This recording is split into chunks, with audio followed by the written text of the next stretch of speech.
নতুন ধর্মের আলোচনা শুনে তারা বিব্রত হয়ে গিয়েছে। কাফের মুশরিকদের মধ্যে এই বিষয়গুলো নিয়ে আলোচনা চলতেছে। মুহাম্মদ নতুন নবুয়তের দাবি করেছে, সে নাকি নবী, তার কাছে নাকি ওহী নাজিল হয়। কাফেরদের মধ্য হতে দুইজন ব্যক্তি, নজর ইবনে হারিস, উকবা ইবনে আবি মুঈদ, দুইজন ব্যক্তি ইহুদিদের বড় আলেম পণ্ডিতদের কাছে গেলেন মুহাম্মদ সম্পর্কে পরামর্শ নেওয়ার জন্য। ইহুদিদের কাছে মুহাম্মাদের বৃত্তান্ত তুলে ধরা হলো, উনি নবুয়তি দাবি করেছেন, এ ব্যাপারে আপনাদের পরামর্শ চাই। ইহুদি সম্প্রদায়ের পণ্ডিত আলেমরা বললেন, মুহাম্মদ যদি নবী দাবি করে তার কাছে তিনটা সওয়াল করবে, তিনটা প্রশ্ন করবে। এই তিনটি সওয়াল, তিনটি প্রশ্নের জবাব যদি দিতে পারেন তাহলে উনি সত্য নবী। এই তিনটি প্রশ্ন, তিনটি সওয়ালের জবাব যদি উনি দিতে না পারেন তাহলে উনি নবী নন। এক নাম্বার প্রশ্ন করবে মুহাম্মদকে, মুহাম্মদ তুমি যদি নবী হয়ে থাকো তাহলে বলো প্রাচীন কালের ওই ঘটনা, যে শহর থেকে কিছু মানুষ বের হয়ে চলে গিয়েছিল, ওই যুবকদের ঘটনা যদি তোমার জানা থাকে তাহলে তুমি বলতে পারো। তারা জানে, ইহুদিরা জানে এটা নবী ছাড়া, অতীত জমানার এমন এক আশ্চর্যকর ঘটনা একজন নবী ছাড়া কারোর পক্ষে বলা সম্ভব নয়। ওহীর মাধ্যমে সে হয়তো জানতে পারবে।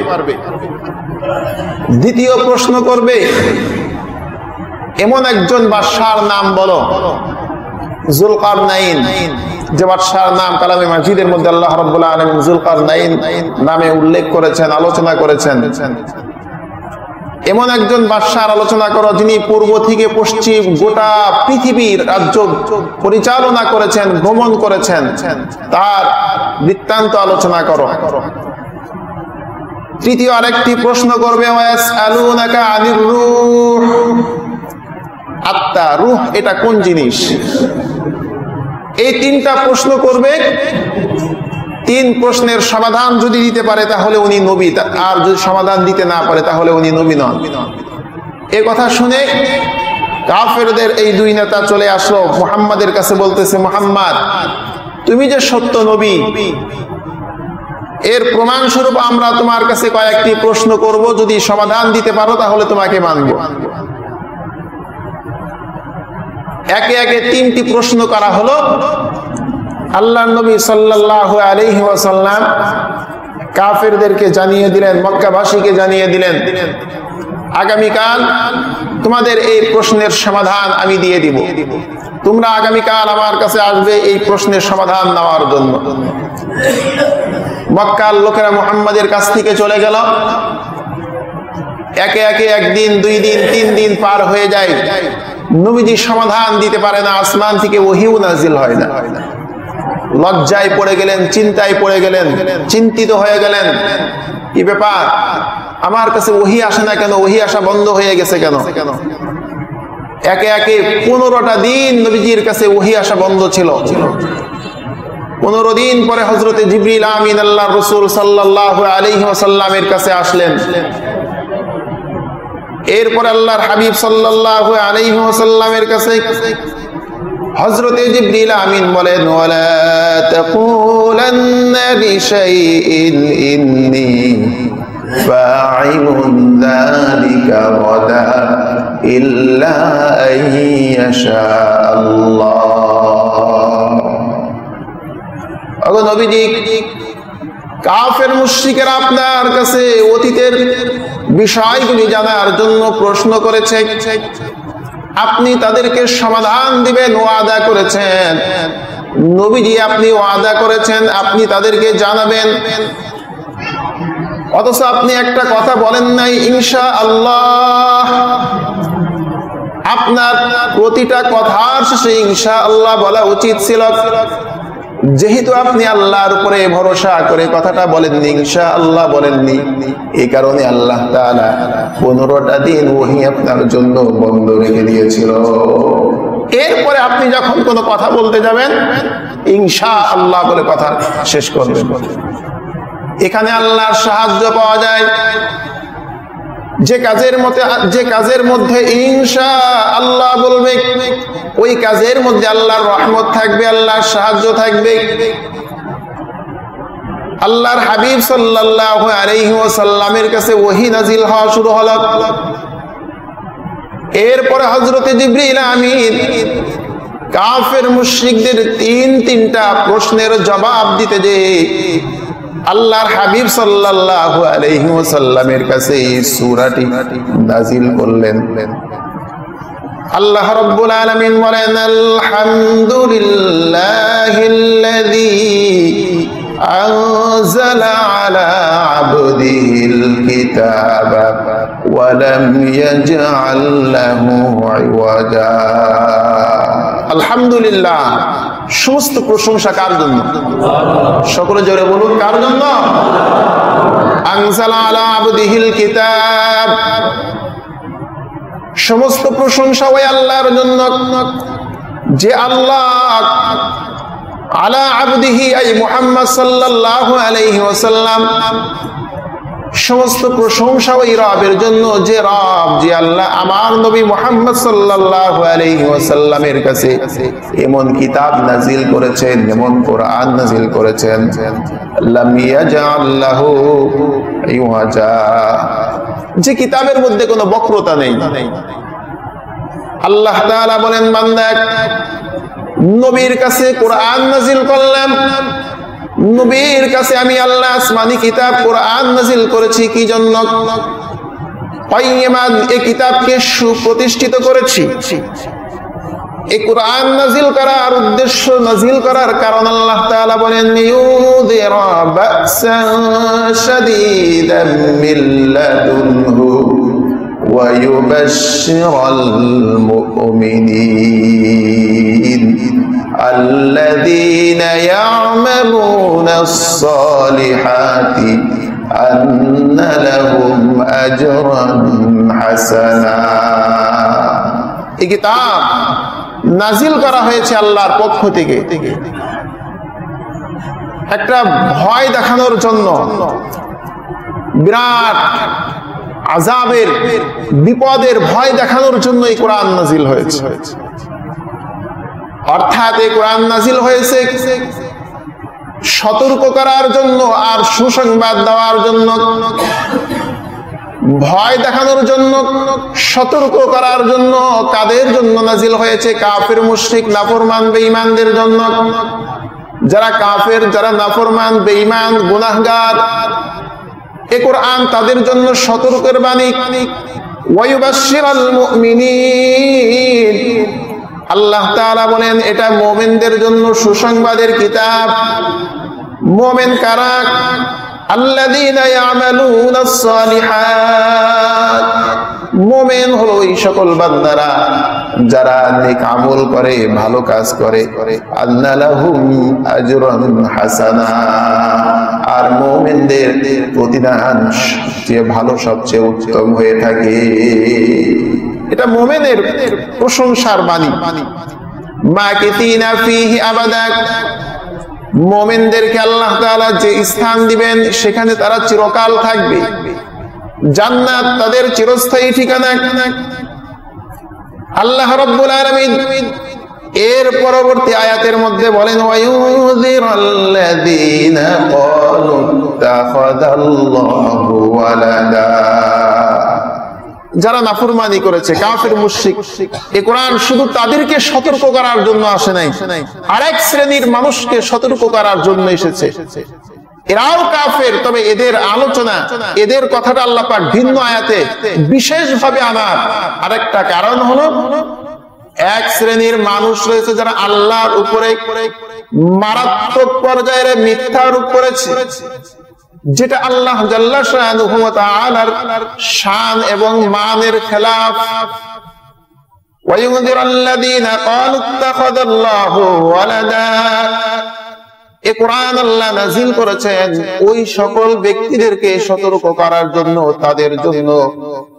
ক্বালু ইত্তাখাযাল্লাহু ওয়ালাদা, যারা এই কথা দাবি করে, এই কথা বলে আল্লাহ তাআলা সন্তান গ্রহণ করেছেন, আল্লাহ তাআলার সন্তান রয়েছে। আল্লাহকে বাবা বানিয়ে দিয়েছে, আল্লাহর সন্তান আছে, এ কথা যারা বলে আল্লাহ তাআলা বলেন এই কোরআন নাযিল করেছি তাদেরকে ভয় দেখানোর জন্য, তাদেরকে সতর্ক করার জন্য। আল্লাহ তাআলা এমন কিছু মানুষ ছিল, অন্য ধর্মের মানুষ, যারা রবের জন্য সন্তান সাব্যস্ত করেছে।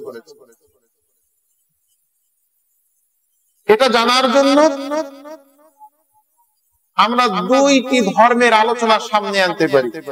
দুই ধর্মের আলোচনা আল্লাহ রাব্বুল আলামিন সূরা তাওবার মধ্যে বলেন, وقالت اليهود عزير ابن الله وقالت النصارى المسيح ابن الله।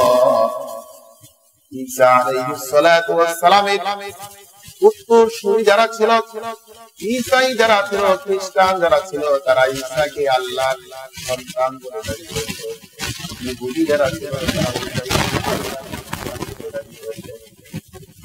এছাড়াও মুসলমান, ইসলাম ধর্ম ছাড়া অন্য যত ধর্মীরা রয়েছে তারা কখনো কখনো এক দেবীকে আল্লাহর সন্তান বলে সাব্যস্ত করেছে। কেউ ফেরেশতাদেরকে আল্লাহ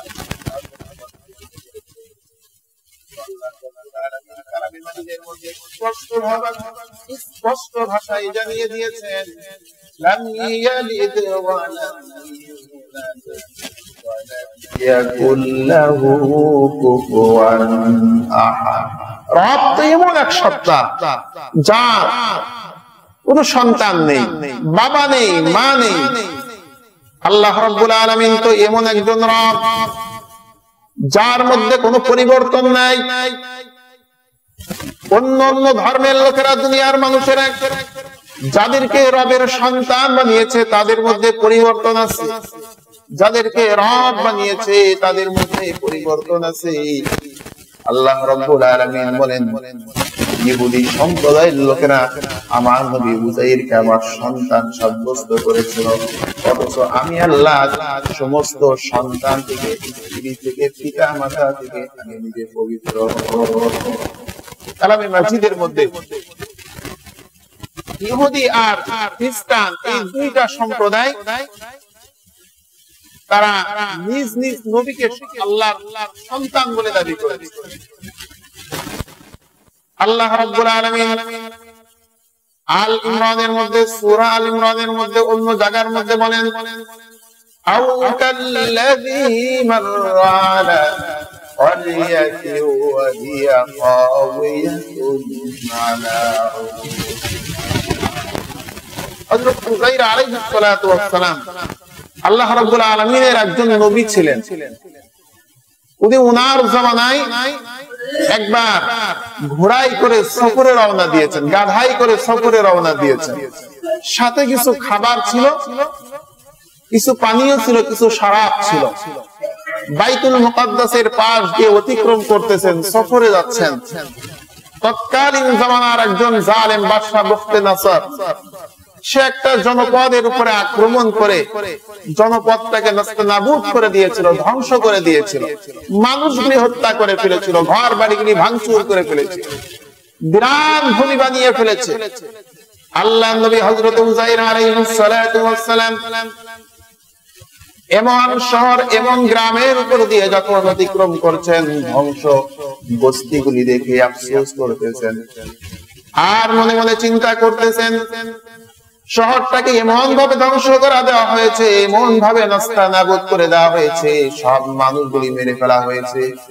এখানে আবার কিভাবে বসতি হবে, কিভাবে শহর হবে, কিভাবে আবার জনমানব ভরপুর হয়ে যাবে, এটা কিভাবে হবে চিন্তা করতে করতে আল্লাহ রাব্বুল আলামিন হযরত আজরাইল আলাইহিস সালাতু ওয়াস সালামকে বললেন, আজরাইল যা আমার নবী হযরত উযাইরের রূপটা কবজ করে নে, হযরত উযাইরকে মৃত্যু দিয়ে দে। হযরত আজরাইল চলে আসলেন, উযাইর আলাইহিস সালাতু ওয়াস সালামকে মৃত্যু দিয়ে দিলেন। আল্লাহ রাব্বুল আলামিনের ইশারায় আল্লাহ নবী হযরত উযাইর আলাইহিস সালাতু ওয়াস সালামকে দীর্ঘ অনেক বছর পরে আল্লাহ তাআলা আবার জীবিত করলেন। হযরত উযাইরকে জীবিত করার পরে সর্বপ্রথম তার চোখ দুইটা জীবিত করলেন। আল্লাহ রাব্বুল আলামিন বলেন, আমি দেখাতে চাই আমার বান্দা উযাইরকে, চোখ দিয়ে দেখবে মৃত জিনিসগুলি আমি কিভাবে তার সামনে জীবিত করি। আল্লাহ রাব্বুল আলামিন হযরত উযাইর আলাইহিস সালাতু ওয়াস সালামকে জীবিত করার পরে উযাইরকে প্রশ্ন করেছেন, উযাইর ক্বালা কাম লাবিথ, আমাকে বলো কতদিন পর্যন্ত তুমি মৃত ছিলে, তোমাকে আবার কতদিন পরে জীবিত করা হয়েছে?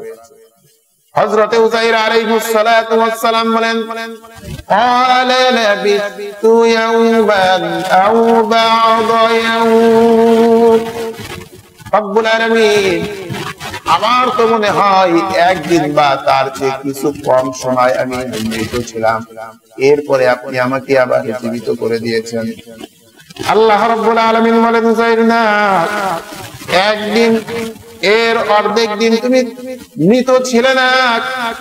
ক্বালা কাম লাবিথ, ক্বালা লাবিথতু ইয়াওমান আও বা'দা ইয়াওম, قال بل لبثت 100 عام فانظر إلى طعامك وشرابك لم يتسنى।